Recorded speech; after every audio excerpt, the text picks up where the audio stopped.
How can we make learning social studies fun and accessible for kindergarten students, especially those with dyslexia? This is the question we're going to explore today. Social studies is more than just a subject. It's a way to understand ourselves and our place in the world. It helps us to appreciate the roles we play in our families and communities and introduces us to the concept of geography. For a dyslexic kindergarten student, learning about social studies needs to be engaging, educational, and most importantly, accessible. That's why we've designed a series of exercises that focus on family roles and structures, community helpers, and basic geography concepts. The goal is to make learning as enjoyable as it is informative. First up, we have an exercise called My Family and I. This activity is designed to help students understand different family roles and structures. Through a simple conversation, a drawing exercise, and a sharing session, students will be able to identify and articulate the roles of each family member. Next, we'll introduce the Community Helpers Bingo, an engaging game that introduces students to various community helpers and their roles. This is not just a game of bingo, but also an opportunity to discuss the importance of different community helpers in our lives. Last but not least, we'll explore land, water, and maps in an exercise aptly named Exploring Land, Water, and Maps. This activity introduces basic concepts of geography in a fun and interactive way, using simple maps and toys. Throughout these exercises, we will use clear, simple instructions and incorporate multisensory learning approaches. This ensures that our activities are not only accessible, but also cater to the diverse needs of dyslexic learners.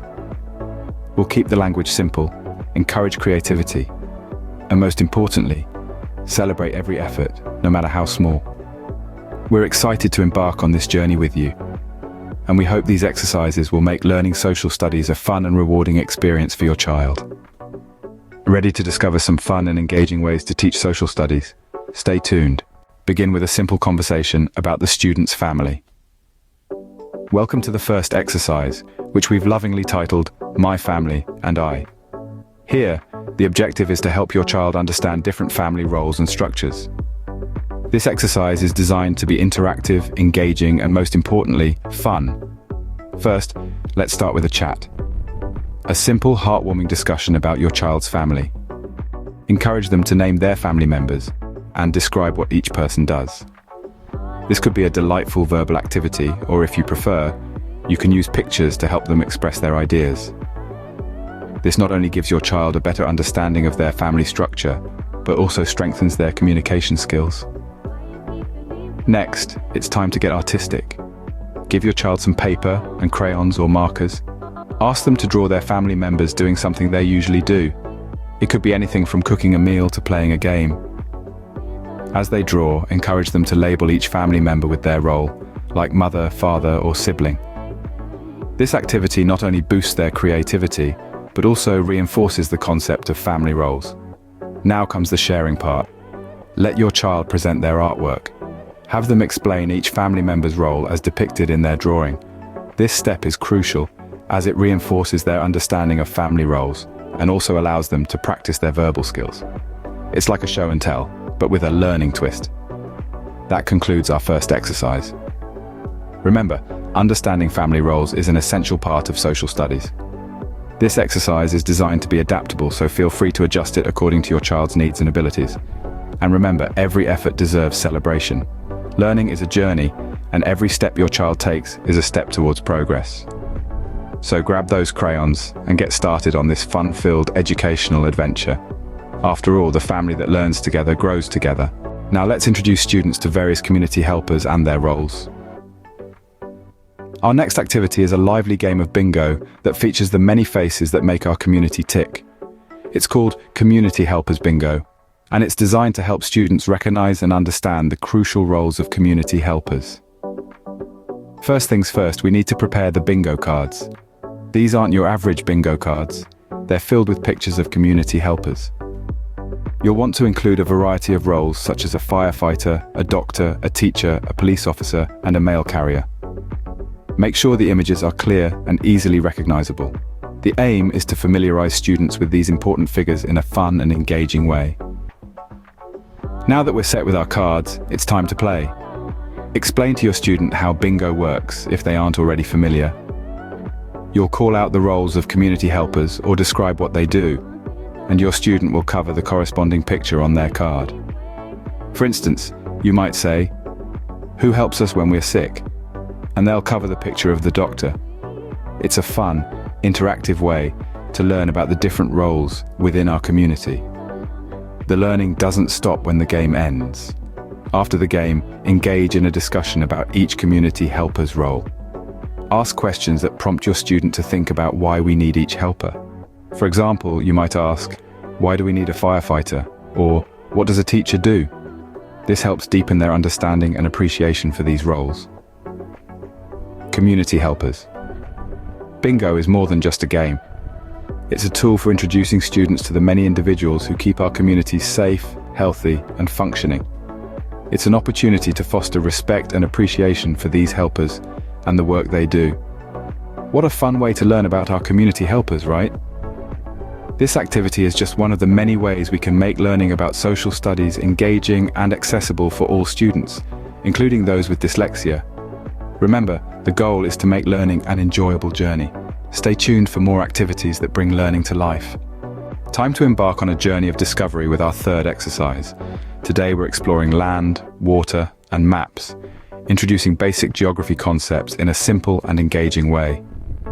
Imagine having the world at your fingertips, ready to explore. That's what we're going to create with a large sheet of paper or cardboard, and some blue and green markers or paint. We'll draw a simple map using green for land and blue for water. You can add familiar landmarks like your home, a school, or a park. Once your map is ready, it's time to explore. Toy cars or animals can become intrepid travelers, journeying across the land and water. As they move around the map, encourage your little one to describe where they're going. For instance, the car is driving to school, which is on land. This exercise doesn't just bring geography to life. It also helps children understand the importance of land and water in our communities. Start a conversation about why we need water or what things we can find on land. This discussion can spark curiosity and deepen their understanding of the world around them. Remember to keep the exercise interactive and fun. Encourage your child to ask questions, make observations, and share their thoughts. This will not only engage them, but also enhance their verbal skills and critical thinking. Geography is so much more than just memorizing names and places. It's about understanding our place in the world, appreciating the diversity of landscapes, and recognizing the importance of natural resources. And with this simple hands-on exercise, we're making these complex concepts accessible and engaging for young learners. So, grab your markers and toys and let's create a world of learning right at home. And remember, every journey begins with a single step, or in this case, a single stroke of a marker. And that's our journey around the world. Geography has never been more fun. As we conclude, remember that the goal is to make learning about social studies fun and accessible. This vision becomes a reality when we tailor learning experiences to our young learners' unique strengths and interests, especially for those with dyslexia. Our exercises today, from understanding family roles and structures, to recognizing community helpers and exploring basic geography, provide a solid foundation for learning about the world we live in.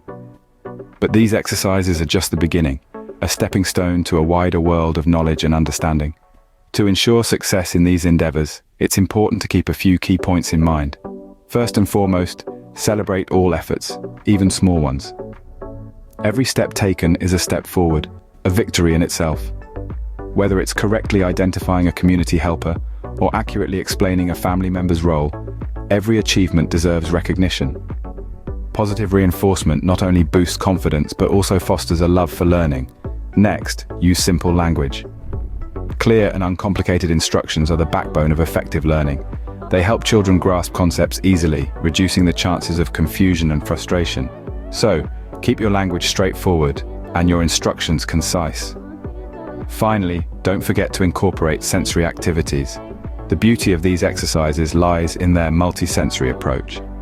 They engage visual, auditory, and kinesthetic senses, catering to the diverse needs of dyslexic learners. Children learn best when they can see, hear, touch, and actively participate in the learning process. Remember, these exercises are versatile. Feel free to adapt them to suit your child's interests and abilities. The more personally meaningful the activity, the more engaged your child will be. Thank you for joining us today. Remember to share our videos with other parents. Together we can make learning enjoyable and effective.